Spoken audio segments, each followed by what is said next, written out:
Chase confirms Sapphire Reserve changes. Hyatt has a great promo. I swam in King's Landing, whatever the heck that is, Mark. All of that coming up right now on MTM Travel.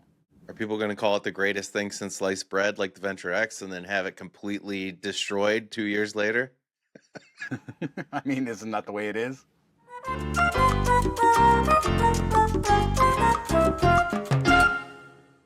So let's talk about the Sapphire Reserve really quick. We did cover these rumored changes a few weeks ago, and nothing is new as far as the rumors go.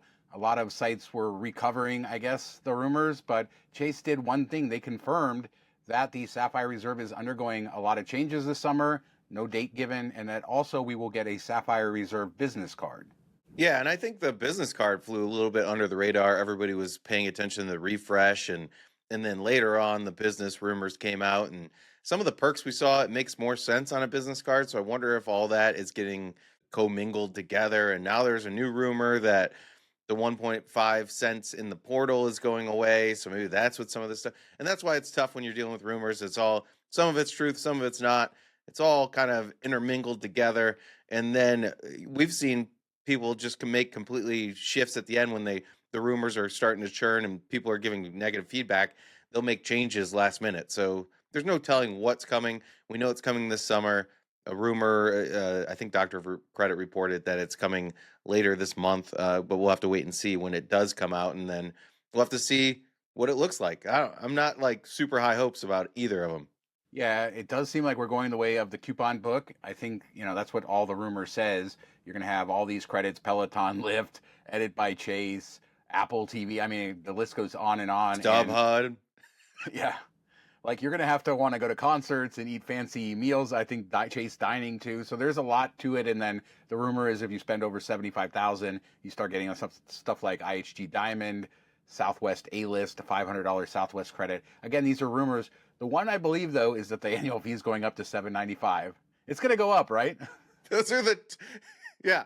Those are the two worst statuses for hotel and for airline that you can get. So cool, thanks. Totally worth spending all the money.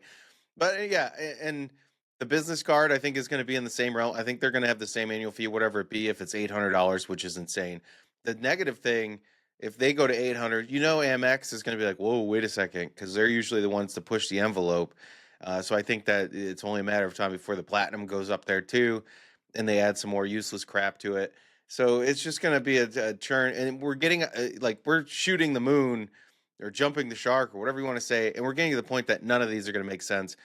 Even the Venture X, yes, they devalued the lounge access and all that, but at $400 with the credit and with the points, it's still it's looking better and better as everybody else just burns the stuff around them. So we'll have to see, but I don't know. The business card, my guess is it won't be super useful, but they'll come out with like a $150K offer, and that will be enticing, and people will grab it, and then they'll product change into an in cash or whatever down the line.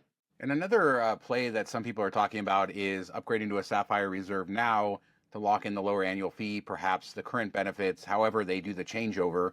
So, that's something to think about. But I think the annual fee is something to look at. Don't try to offset that in your mind with the coupons. When we're starting to talk $800 for an annual fee, that's something that you should take seriously. Do you really want to jump through the hoops and do all of that? And I agree with you. Amex going to $995 probably pretty soon. What are they going to bring out? We're going to get like a Dollar General credit to go along with Walmart Plus or what? I mean, who knows? They're running out of places to find coupons. Everybody's excited about this. Chase, they're good at hype, and that's what they're doing here. I don't think these leaks or rumors were random. They were probably floated out there and then now confirming stuff, and we will cover it as soon as they do it. But yeah, keep your eyes open. And as you said, maybe we'll get some opportunity for people who are eligible to get a good sign-up bonus, because generally when they launch a new card like the business card or relaunch a program like maybe they're doing fully with Sapphire Reserve, there may be some opportunity on the welcome offer side to, even with an $800 annual fee, it might make a ton of sense the first year. Yeah, and I think it's interesting, or the timing is nice for people that missed out on the 100K Sapphire Preferred offer that just ended a couple weeks ago. Like, let's say their 4 years wasn't up for, and they missed it by like 3-4 weeks, and they're just sitting here like in a puddle of tears, all upset. And now if this comes out and it's 100K or above, you feel like less sting that you're missing. So yeah, I think that's the kind of nice part of this. We'll have to see where it goes. When the Sapphire Reserve launched, it was 100K. That was a big deal. So they're definitely going to have to go bigger than that. I just don't know how much bigger. If they come out with 100K and the higher annual fee, I don't think it's going to be all that enticing to people. But if it's like 125, 150K, I think people will perk their ears up a bit there. So one other news story to cover, Hyatt has a new promotion for stays at Hyatt House, Hyatt Place properties can earn up to 16,000 points. On the surface, not the sexiest thing, but you break down the math and show why it's actually pretty good. Yeah, if you do 3 nights at a Hyatt Place, Hyatt House, or Hyatt Studios, which is one of their new brands, you get 3,000 points. 5 nights, you get an extra 5,000 points, so 8,000 in total. And at 8 nights, you get an 8,000 point bonus. So basically, like 3, 5, 8 nights, you get those numbers in thousands. So 3,000, 5,000, 8,000, and they stack on top of each other. So at the end of the day, if you do 8 nights, it's 16,000 points. So the cool thing about Hyatt promos is they always let you use points and free night certs on the stays. So that kind of excites people. They don't have to spend cash if they want to do a mattress run for status. If you can find a category 1 hotel near you, at 5,000 points a night off standard, that's great. If you can get it off peak or at least some of the nights off peak, even better. That drops it down to 3,500 points. So if you're doing like half and half, let's say you find half the nights were off peak at 3,500, half the nights standard at 5,000. After you get the 16,000 points back, you're looking at a net cost of 18,000 points, which is 2,250 a night, and that gives you 8 elite night credits. If you let's say you already hit some status things where you get like 2K award on your next day or your next Hyatt Place stay, that should tack on there even more so. So that opens up an opportunity. If you're lucky and you find the unicorn, I think one person found it. I forget which Hyatt Place, but if you find enough off-peak nights for the whole time frame, you can do it as low as 1,500 points a night. So it gets pretty crazy. If you know that you're going to have to status run towards or mattress run at the end of the year, and you're like 5, 8 nights, 10 nights short, this is a great opportunity for you if you have a category 1 near you. I know we talked to a couple months ago about how they've slashed category 1s on the recent award chart. So it's harder than it was, but it's still possible. I have a little bit of a conspiracy theory here about Hyatt and their peak and off peak because in Europe here this summer, every hotel I've looked at is peak, and it used to be market specific, and I just feel like summer season everything is peak. It doesn't matter. There was nights in the Hyatt Centric Venice. The last night we were there, the cash prices weren't that high, and yet it was still priced at peak. And so I hate to speak off peak stuff, but I love when they come out with promos. We used to see some great promos, like those rebate promos Hyatt used to run. They used to be the king of it. So we haven't seen one in a while, and it's nice to see people being able to juice up their nights. Obviously, you should do the calculations, decide if it really makes sense for you to pursue status here. A lot of people jumping through hoops for one free breakfast in Hawaii or something. Yeah, I think that's what people are noticing as they dive into the award charts a bit more, trying to find these off-peak prices. I know Derek at Travel on Points went through the BWI, the Hyatt Place right by there. It's crappier hotel. Definitely should have some off-peak, and I think it was like 10 off-peak nights for 13 months. So I think they're locking these in, willy-nilly, kind of how they want or what they kind of expect. It's not based in reality. There isn't anything to do with cash prices or anything. It's just kind of like, oh, it's summer, let's make it peak, like you said. And I don't think, the off peak is way, way less than peak most places. And it's kind of sad. There's no flexibility. It's not like, oh, we're not getting the place booked up, maybe we should drop this down to off peak. I think everything is made as soon as the calendar comes out, and 13 months in advance off of expectations or whatever they are feeling, and then it's just not in touch with reality, and we're not seeing any type of flexibility later on. So it's definitely a devaluation when they went to this.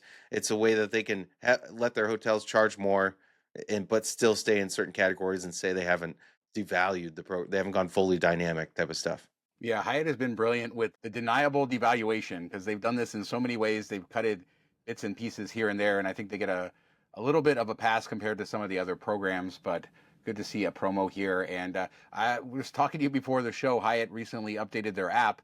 A lot of hubbub online about that, and now it shows you your most stayed at properties along with the list. I mean, I saw like 80 Hyatts or something on there that I had been, but there was definitely some missing. So I don't know why it didn't show every Hyatt I had been in. But my most stayed at Hyatt is Rio, and I'm a little ashamed of that. Yeah, but I mean, those $25 elite night credits are tough to pass up. So if you live in California or Vegas, or if you just go to Vegas a lot, it's a great opportunity there. Especially, we talk on the Vegas show that the summer looking pretty soft. So I think there's going to be some opportunity there for people if they're interested. So I'm looking forward to hearing a little bit about your Orlando trip and how much you hated Men in Black at Universal Studios. But but before I do that, I wanted to follow up on the rental car thing from Europe Car. And I got an invoice, and then this is how they do it. You return the car, and then days later, you get sent an invoice for what you owe, which again is ridiculous considering everywhere else, or at least in the United States, you get an instant invoice. But I got the invoice, and it was only for the 194 euros that they screwed me out of at the beginning. And it's still pending on my credit card, so we'll see how it works out. But maybe I dodged a bullet here. Yeah, I mean, the only time I've ever dealt with rental car damage, it was a brand new Mazda, and I rented it out of Baltimore, and we drove like the Maryland coast and everything. And within the first couple hours, because we went to bed the first night, we got the car late, went to bed, got up the next day, and went out, and the cap to the fuel tank, not like the inside, but the part that makes the car look right that you push on to pop out, like that part of the car just like blew off at some point, or somebody ripped it off. I don't know what was going on, but it was gone. So we're driving around with like no cap. The plastic part that you push on was still there, but the like cover of it was gone. So when I dropped it off, I was like, this seems like a defaulted thing from the car manufacturer. Like this should have never happened. And he's like, okay. And they never charged me for it or ever came back or anything. So I think it happens more often than we think. Yeah, I do think so. So I'm just going to continue counting my blessings, hopefully.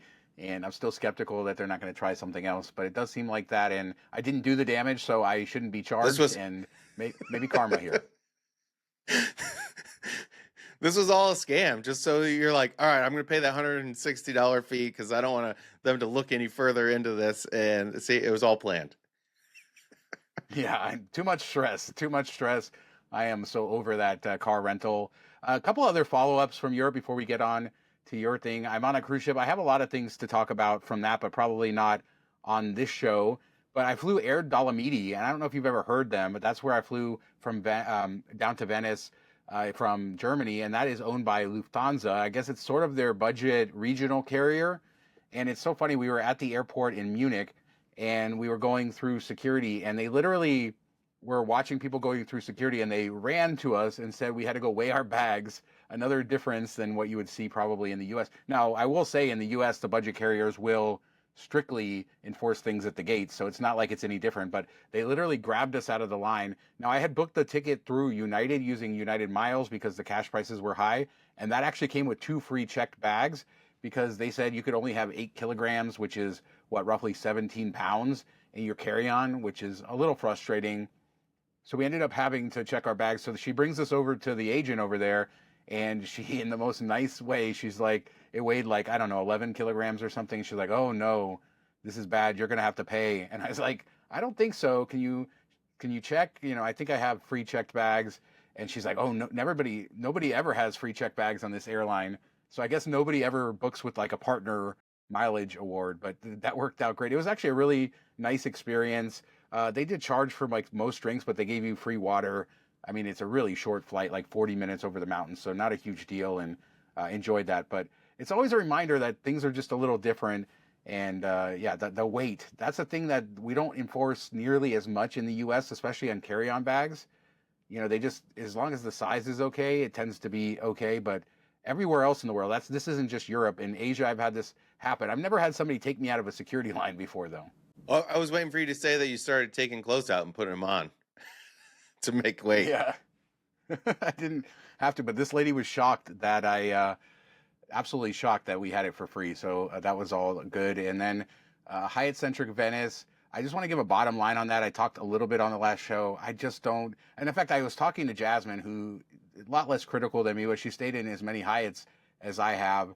And she just absolutely didn't enjoy the hotel at all. So I would just say it's kind of pretty when you walk in, and it just didn't measure up, whether it be the staff. The rooms were pretty low quality, some of the materials they used. And I just wanted to kind of put that out there. Maybe I'll talk More about it in the future? Probably not. There's nothing specific I could complain about, nothing that I would ask for any compensation, nothing that I would write home about. It just, it was a warm hotel, and it seemed like after we complained about our first room that didn't work and they moved us, we were getting looks everywhere. And I did like Murano, so I think people will be fine if they stay there. Just don't expect a stellar Hyatt experience, is what I would say. And if it fits your bill, you'll be fine. And, if it was an emergency, I would stay there again. But that's sort of my bottom line review. It's really towards the bottom tier of any Hyatt that I've stayed at.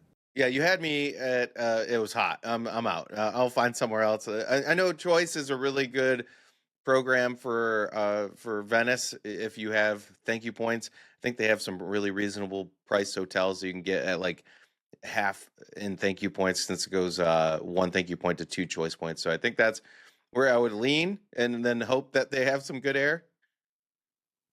Well, I would agree with you. They weren't great for my days, like redemption wise. I did search that, but I wouldn't hope for the air conditioning. That would be the one thing I wouldn't expect them to have. But yes, choice really good there. Again, any questions, people can reach out. I can be more specific, but there's just really not one thing I could say good about that property. Also, it's fine in certain areas. It's a Hyatt. You get status. You get a 2-story duplex suite. Yeah, what can you say? But yeah, we're on Princess Cruises, and we stopped at Dubrovnik yesterday, and you corrected me. You said it's called King's Landing, and then you shamed me for not watching Game of Thrones. No, I mean that's what most people I think that watch the show they see that, and it does look very similar to the show, or it gives you the same type of vibes. Very picturesque. Croatia is very high on my list. Everybody that goes there says it's beautiful, stunning. They love it, and that water and the beaches and all the stuff, the old school architecture. Everything checks the boxes for me. So I got to get there for sure. And your swimming picture made it even more clear that I need to make it there.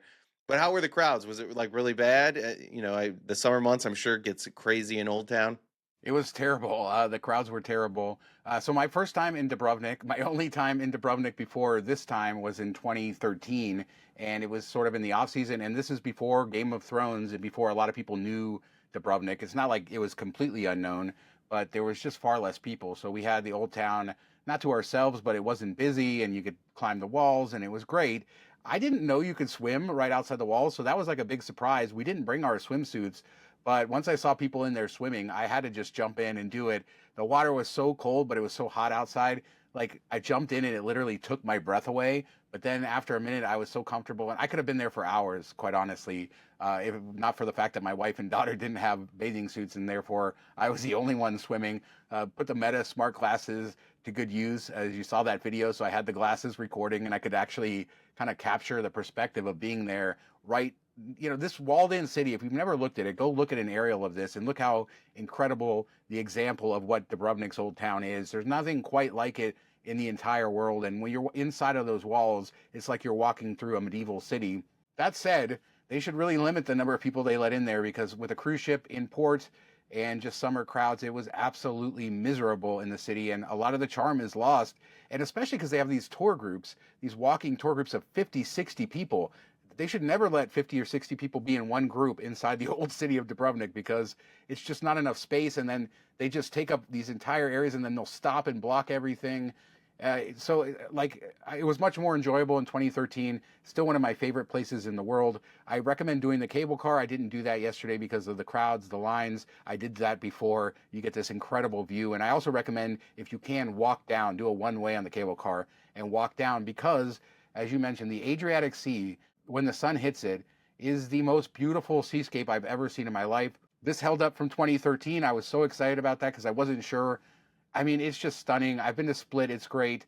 All these countries around here, whether it be Croatia into Slovenia, even Serbia, Bosnia, I love this area of the world. And it's an area that people don't travel to as much, and they should. And so, yeah, I say go to Dubrovnik, but just make sure you're not there in the summer if you can avoid it. Yeah, I was thinking of shooting for like September, where it's still you get the warmth and maybe the water's warmed up a bit, but you're missing the summer crowds a little. And then it sounds like in the winter it dies down a lot, and even some stores and restaurants close down for the winter because it's so touristy there, which is kind of surprising. I figured it would be busy year round. And I don't know if that was true or written, years ago, what I was reading, but I found that kind of interesting. And yeah, I would shoot for like September, maybe early October. So amateur hour here. My light just died, so I'll have a little shadow on. This is more what I actually look like without this nice, beautiful white light in my face. Not as pretty as before, but yeah, it's great. And Princess, we really enjoying the cruise so far, and I'll have a lot more. We'll talk. Do instead of doing it in segments, I'll probably talk more about the cruise when it's over. But a good time so far, and really glad that we chose this itinerary.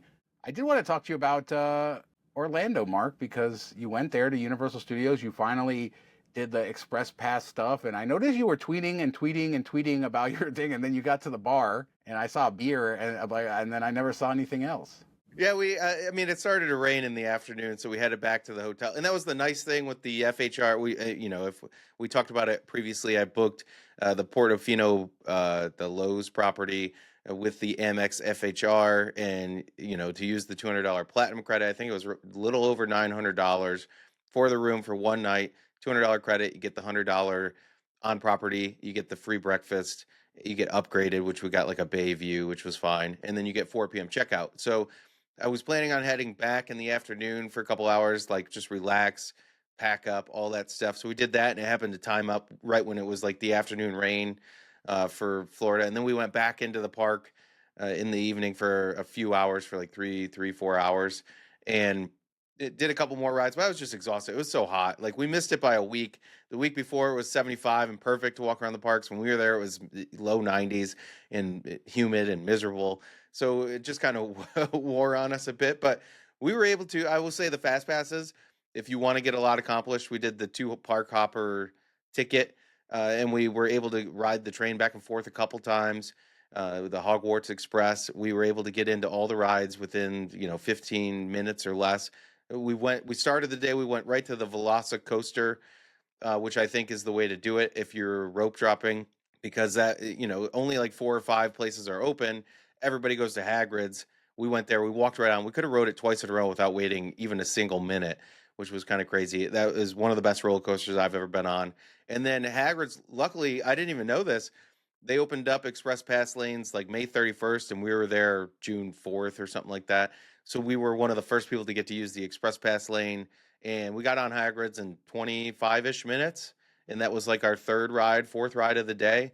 So we were able to accomplish a lot. Like, we got more done in the first hour and a half with Express Pass and early entry than we did like for a full day last time we were there. Yeah, it's kind of incredible. It makes you not want to ever experience those parks without it ever again because it's just so good. And was jealous of that Hagrid's. That's nice that it's there though, because Hagrid's is a great coaster. And when we were there last year, it became a lot of planning to try to go on it because the lines were crazy, and you ended up losing hours out of your day even with the Express Pass. So this really kind of opens it up for all of that. I agree with you. Velocicoaster is an amazing coaster, and I think it's wonderful because people like me who have been on a ton of coasters really love it. It's a world-class coaster, but also people who don't go on coasters all the time really love it too. And it's right, the great mix of it's aggressive but not too aggressive. You can ride it over and over again. I think the worst part is that upstairs queue after you go through the lockers where you have to watch Chris Pratt, that stupid movie, like 100 times, that pre-show nonsense if you get stuck in the queue. I got a little over that after riding it, I don't know, a dozen times over a few days.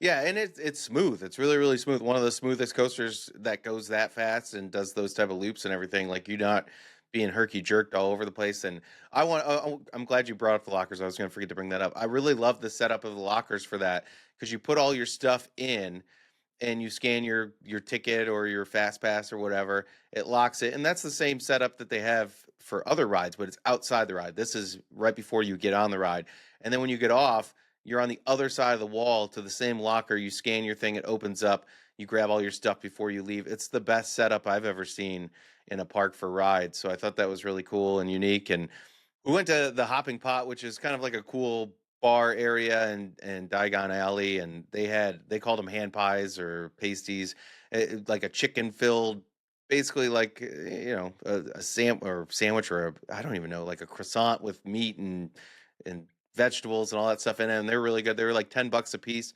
So I thought that was the best deal for quick. One, it was really quick to get the food, pretty filling, so you didn't, have any issues there. We of course went into Simpsons, went into Moe's, had a Duff beer, which was fun, and the kids got the flaming Moe's where it's like that orange drink and it bubbles, and the poor man's Star Wars bar, I guess. They have all Probably these better. bubbly drinks, but they have that one. Yeah, so it was fun. We had a good time. I will say, Portofino Bay, the hotel. I mean, if they weren't giving fast passes, I don't know how you charge for this hotel. It's nothing special. I think the one pool is nice for little kids if you're like 6 or under. Beautiful pool. The water slide's kind of slow, but it's zero entry. Everything's like 3 feet deep. It's not like a pool, and then everything else just feels like a regular pool you'd see anywhere at any resort. There's nothing special about it. So $900 without the express pass would be insane. I know that's why they price it that way. If it would probably be like $300. I don't even know if I'd pay that. It was nice to get on the boat and just go there really quickly. So that was a feature worth it. But the resort had some nice parts to it, but it also was like a lot of empty space that they didn't use so well. I don't know. It was just kind of weird. Not my favorite. So I don't know if I do that. And then the next day we went to SeaWorld, which was probably a mistake, back to back park days. And we didn't have the fast pass. So we were exhausted. And then you're like, when you don't have the fast pass, you realize, oh man, this kind of sucks. But it wasn't very busy. And the downside was I was kind of shocked. Most of the rides in the morning, we were like fourth person in line, but it would still take 20, 30 minutes to get on because they were only running one car on the entire coaster. They didn't add more cars until like noon. Have you ever seen that before? Yeah, so SeaWorld, that whole thing with the movie and Blackfish and that really hurt the company. It used to be, of course, it used to be owned by Anheuser-Busch, who had Busch Gardens and SeaWorld, and they spun it all, or they got bought out by InBev, spun off the parks to their own company, and Blackfish really hurt them. And I will say, starting in about 2020, COVID time, I went there. I've been going to SeaWorld Orlando, pretty much every year, and it's just not. It's just a level above Six Flags anymore. It used to be a premium level, like it used to be Disney was at the top, and Universal and SeaWorld and Busch Gardens were kind of a level below. I feel like Universal's up their game, especially with Epic Universe, but SeaWorld has sort of kind of downgraded themselves, and yeah, it's not a surprise. I've dealt with rude employees, very slow operations. My last trip there wasn't too bad earlier, last year, but I've had a mixed experiences there. I do like the park. They have some interesting coasters, like the new stand-up coaster. The surf coaster is pretty cool. The new penguin coaster, that's more of a family coaster. I like the coasters they built there, but it's more of a coaster park now, de-emphasizing animals, less theming. And I guess, yeah, but the operations are just not great. And they're less busy every time I go. It used to be packed in there all the time. And I feel like it's now become like maybe a second or third tier Orlando park. The Fun Spot 2.0. Yeah, I was gonna say, like, when we were going on some of the coasters, the lines that they had built up for these, I was like, was this ever this busy? Like, I haven't been to SeaWorld. I don't even know if I went as a kid, but it was our first time in there as a family, and I got the passes from the Daily Getaways deal. I think I paid like $50 for them, so it was worth it to us. And like you said, I think the coasters are really great. If you're into coasters, it's a really good coaster park. We did the one where you like lie flat and it looks like you're flying. That was a lot of fun. We did several of them. We didn't get on the surf one. We were just kind of worn out, and it was hot again that day. But I will say they have this like really nice steakhouse that is in they have the aquarium, and then next to it is the steakhouse that you can like sit there and watch hammerhead sharks swim by. The food is expensive. It's like fillets and stuff like that. But we just sat in the bar area, and the kids could come in there too, and had a couple drinks and got to take that in. It was really cool. The service was terrible in there. The bartender was slow, just kind of ignored us for a while, and we heard her say she had been working there for 11 years, so they had missed out on a lot of beer sales or whatever over 11 years because there was like 4 other people in there. It wasn't busy. It was just kind of crazy. She would just disappear from the bar for like 10 minutes at a time. But yeah, I'd go back, and I enjoyed it. We saw the dolphin show, but we didn't dive into, I don't even know how many other shows they have, if they still do a whale show. I'm not even sure. We were just kind of, by like 2 o'clock, everybody was dead, and we're like, let's leave.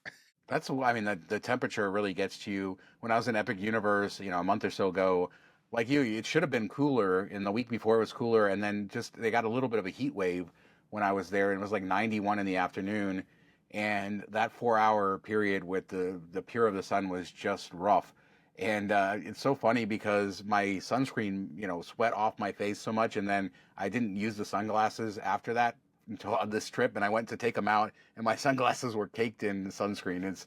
It's just miserable in Orlando with the sweat and the humidity. And all that, if you can do it. I agree. SeaWorld, a great park for if you have your expectations right. If you're not expecting Disney or Universal, they often charge high prices, like their 1 day ticket price is ridiculous. So, find a deal. There are deals to be had. They also have a sister park, Busch Gardens in Tampa, which is a better park, I think, even a better coaster park. It has more animals. So it's kind of the park that Animal Kingdom at Disney was designed to put out of business. But it's a great park, and you can often get like a 2 day combo ticket if you're, Tampa's only an hour away. So that's another option for saving at SeaWorld. And yeah, certainly worth doing. And it's the best of the SeaWorld parks. It's their flagship.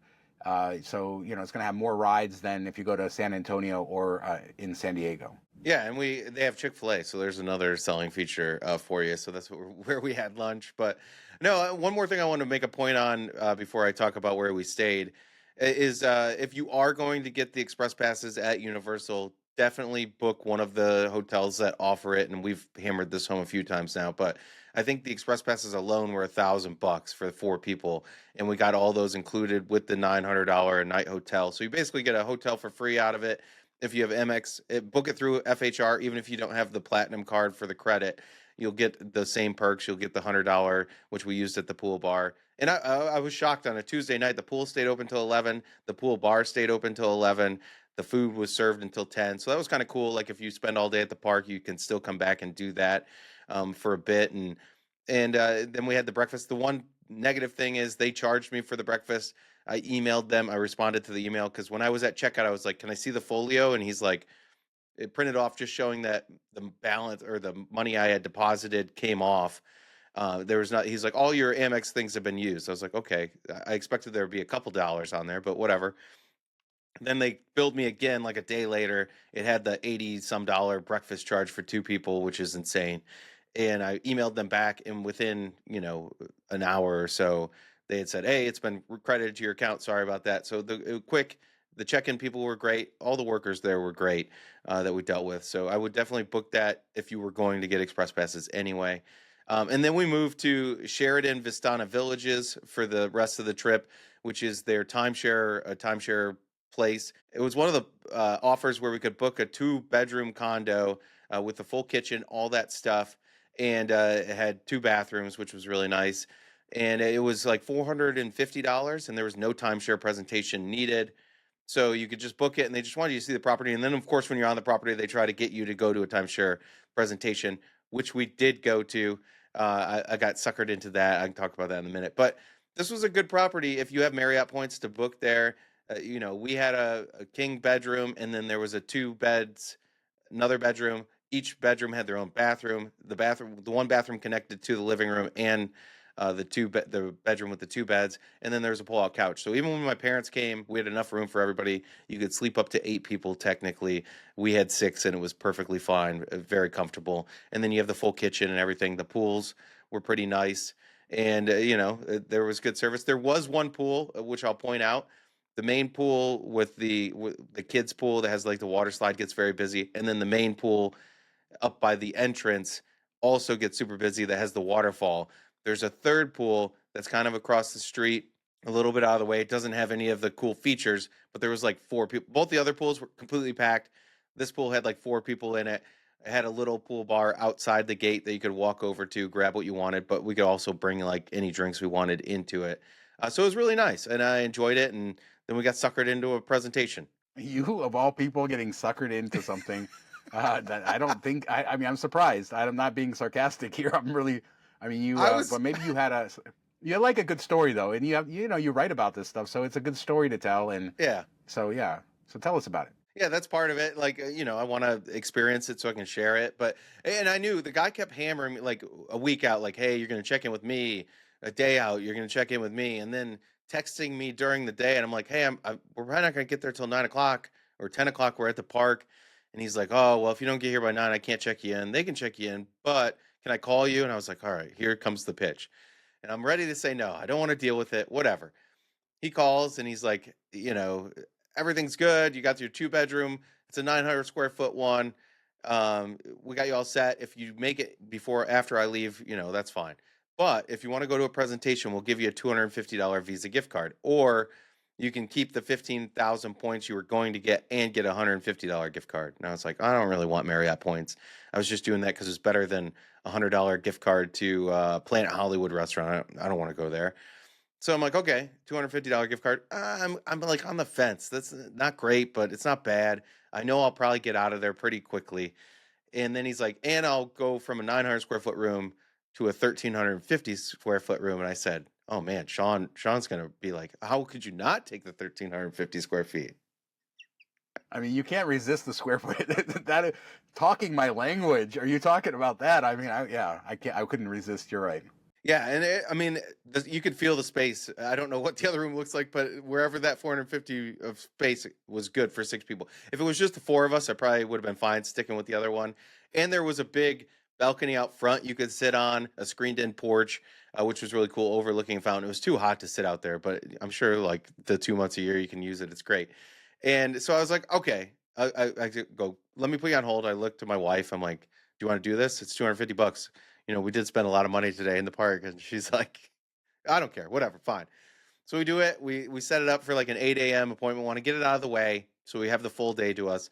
And of course, we get stuck with the number one sales guy. And maybe they all say this, but he showed us a picture where he went on a trip to Austin with all the top sales from each branch, whatever.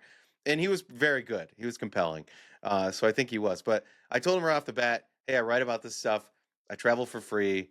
I go all these places with miles and points. And he's like, all right, let me try to figure out a way that I can sell this to you. Like, I think he rose to the challenge. So instead of being like the last time where the lady's like, this isn't worth my time, you can leave after 10 minutes, he gave us the spiel for a good 35, 40 minutes. And then he's like, okay, you can leave. But his little thing was that he was trying to get us on, which was enticing, was, hey, you can buy in for this. The points are the points. Like, he'll get you a week every 2 years, and basically you're paying the cash rate. You have to pay 10 grand to get in. And then he was like, but it gets you access to all these cash deals at other locations. And he's showing us like, hey, in the Bahamas, next week it's $200 for a whole week because they're just dumping it. And I was like, yeah, that sounds super enticing, but that's because it's like 2 weeks away or a week away. What's it look like 6 months? I didn't want to ask questions because I didn't want it to seem like I'm interested. But if you gave me like an hour or two with the system that I could really dig into it, and if anybody out there is a part of the Marriott Vacations Club that is willing to discuss this with me, please reach out. I was like, that would be interesting. But I feel like these are probably last minute dumps. And people like Sean would be like, oh, cool, this might be worth it. But without letting me spend a couple hours digging through it, I'm not going to fork over 10 grand and then, have these monthly or yearly dues of $700, which always go up and up and up. But it was interesting. And then on the way out, we got another offer, Sean. Of course you did. Yeah, so he's like, all right, here's our VIP comeback offer. You can come back if you're kind of interested, but you want to think about it. You'll have like 18 months to come back. You have to pay, I think it was $1,100, and you pay $100 now, you pay the rest later. You get the same 4 nights at the property, and you get 100,000 Bonvoy points. And I was like, okay, that's somewhat enticing. And he's like, and if you buy a package, that $1,100 or $1,200, whatever it was that you paid, rolls right into the package, so you pay nothing. I was like, man, that is a killer sales pitch. If you're kind of like, okay, I'll take that, and then they're mentally gonna be like, well, that's 10% off of what I have to pay because I'm just gonna roll that $1,200 in there. But even on the face, $1,000 for the room, it's probably goes for $1,000, $1,200 for 4 nights normally, and then you're getting 100,000 Bonvoy points, which is worth like $650. He tried to be like, well, you have to, if you were buying them, they'd be $1,250 themselves. I'm like, I'm not buying Bonvoy points, but whatever, buddy. So I mean, it was a decent offer. If you wanted to go back to Orlando, I could see taking it. So I worked in a number of sales environments, and if you get somebody claiming to be the number one sales guy or anything like that, run the other way. Yeah. He probably would have really not enjoyed dealing with me because I probably would have given him the screws to everything. He probably would have got rid of me even quicker than he did with you. But I agree with you. It's brilliant, right? Get them to come back. They're already sort of invested. They've kind of made up their mind. Well, maybe I'll get this and I can roll this in. They have all the tricks. They're smart. They know what they're doing. It's very rarely ever a good deal for anybody. But sometimes on resale sites, they've gotten better too on like blocking restrictions on resale. And It's just generally not a good deal, but opportunity, right, to get some of these deals and to see for yourself. The other thing is, if they offer you a deal there, that deal will still be available if you call them back the next day. They will tell you it won't be, but it will be probably even better. So there really is no reason to commit right there, and they're trying to get you to do that. But yeah, if I get the like snake salesman, the guy who's like slick with everything, that's like kryptonite for me. It drives me nuts. I do not like people like that. I work with way too many people like that, and I can tell you that they don't give a crap about you. They do not give a crap about what you think. It's just, in fact, it's not even that. They are narcissistic. The people that are like that are the biggest narcissists I've ever met. They have no conscience generally. I'm sure there's exceptions to this rule. So you're not dealing with somebody who's on the level. They really are just trying to get the sale and say whatever they can within the legal restrictions. And that's never, yeah, I don't like that at all. But You ready? I think it's good to take advantage You of ready? it. You ready for me to really God. upset you? Okay, so he starts it off and he's like, "I got you have two kids, oh, I have twin girls," and then he's like, "What's their birth or what's your daughter's birthday?" And I said, "You know," he said the month. He's like, "Same month." And he said the day, or and then he said the day. Yeah, they're on, the 15th or whatever, and we're like, "No way, same thing." And I was like, what are the chances that he, scraped some internet stuff or something before we got there and knew the date? I wouldn't put it past them. I don't think they haven't, but there was no pictures of any girls, no pictures of family or anything, which I find kind of strange. You have pictures of your work stuff, and maybe because you don't want people coming after you after they get pissed that they bought this thing. But then as we're leaving, I said, "Hey, sorry, you got the wrong guy. Sorry that we wasted your time." He's like, "Hey, I get paid either way." And you could tell he was kind of pissy about it. And then he grabs like the stack of our cards with our name on it, and he's like, "These are the cards of the people I've sold, that bought in the last 2 months. So there's plenty of people that are happy and like this program or whatever." And I was like, "I'm sure our card's going to end up on the very top of that, and you're going to say that we bought too, but whatever." That's like the most disgusting thing I've ever heard. Oh my God. I wish I was in front of this guy. Really? Come on, man. And see, that's the thing. He's Yeah. pissed, right? Because it's about him. And now, again, you don't know. Maybe he's starving and he needs the next sale. It doesn't matter. But yeah, don't. That's the thing is when it's the same thing with a car, right? You don't have to buy the car today. They'll tell you have to buy it. You'll never get this deal if you come back. But I've always gotten a better deal. I leave and then I email them and I get a better deal. There's nothing that's ever going to be today. I mean, certainly there's promotions that might have end dates. These are big things. But when you're sitting face to face with a salesman, just don't ever believe what they tell you. And maybe you'll get the honest salesman once in a while. But if you treat even the honest guy with skepticism, you're going to do better for yourself in the end. Yeah, and that's what was so refreshing about the lady we got in New York when we did that one and I got out of there in 15 minutes. She was like, "Hey, I don't want to waste your time. I don't want to waste my time. I think that this is a good program. I'm an owner. I do," and this was the Hilton one.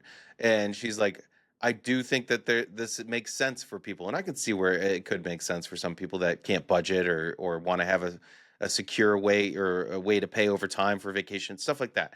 I get it. And then once you pay the big fees, if you're handing it off to your kids and they're just paying the maintenance, it's a better deal. I understand all that. And she's like, "I do, but there's no reason to keep you here. I know you're not going to buy.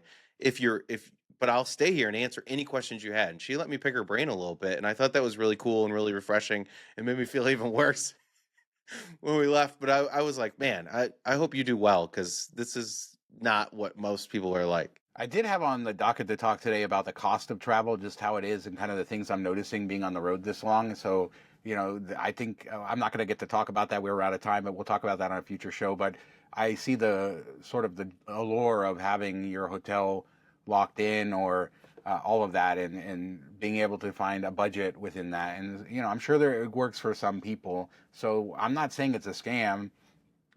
They aren't scams. In fact, they're legal. It's a legal agreement and all of that. It's just Some are scams. anytime somebody has to do the hard, yeah, well, I don't know, but anytime they're trying to do a hard sell on you, wonder why. Why are they getting you there? Why are they doing that?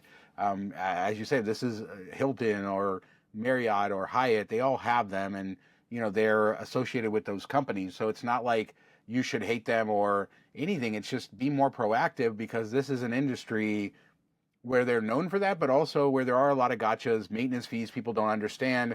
They're limited time contracts, so it's not like you own it for the rest of your life, generally 30 years. A lot that goes into it. And I just think at the end of the day, it's better to do miles and points. Take the effort, do a little miles and points, and you'll come out much further ahead than with a timeshare.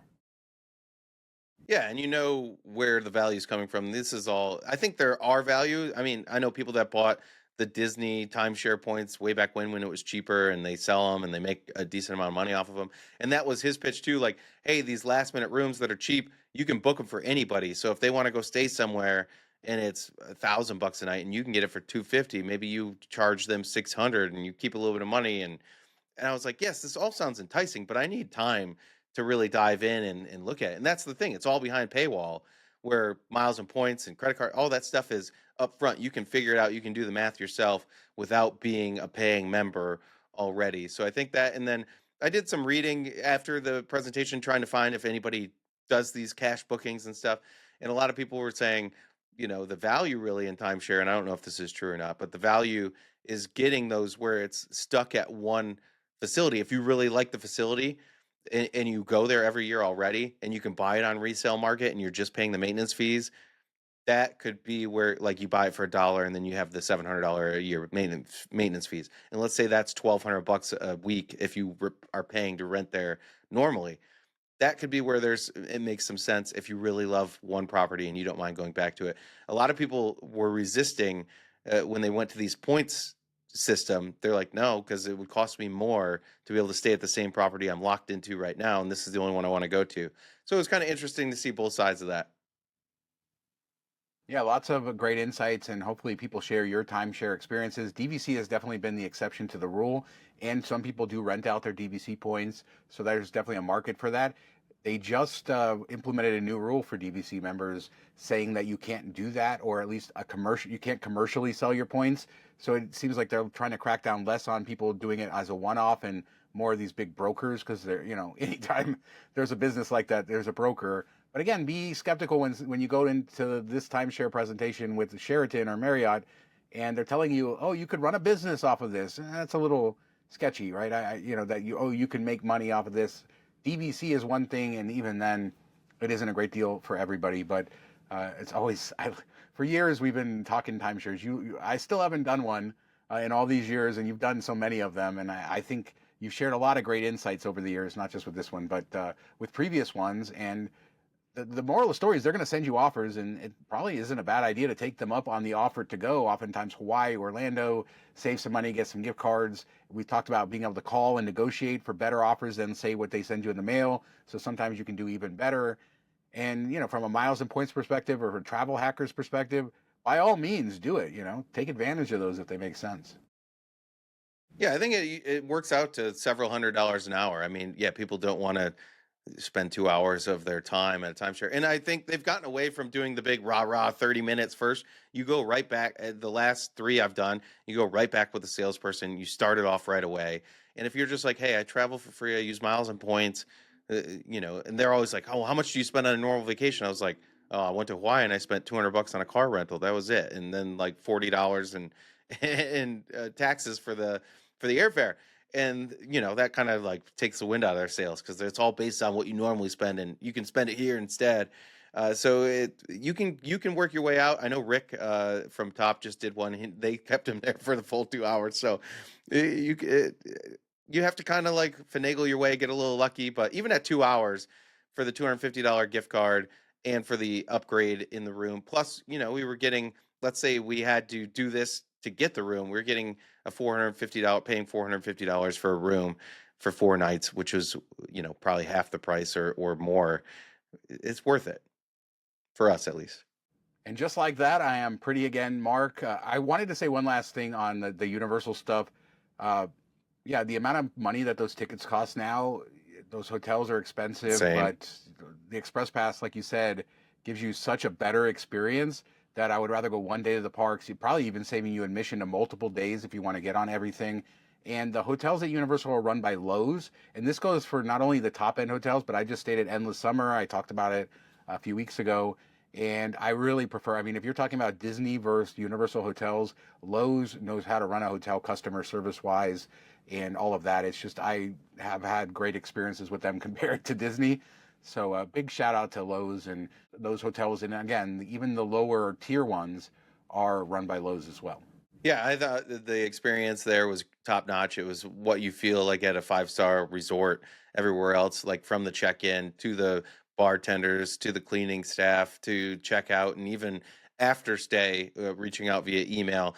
Nor like even a Hyatt, if I reach out via email, it could take days to get a response. Sometimes you don't get a response, and they were on it.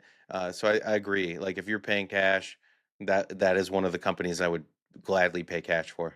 So let us know what you guys think about anything we discussed on this super long show, all the timeshare ups and downs, Orlando, Universal. Have you done any of the Express Pass stuff? What is worth it to you there?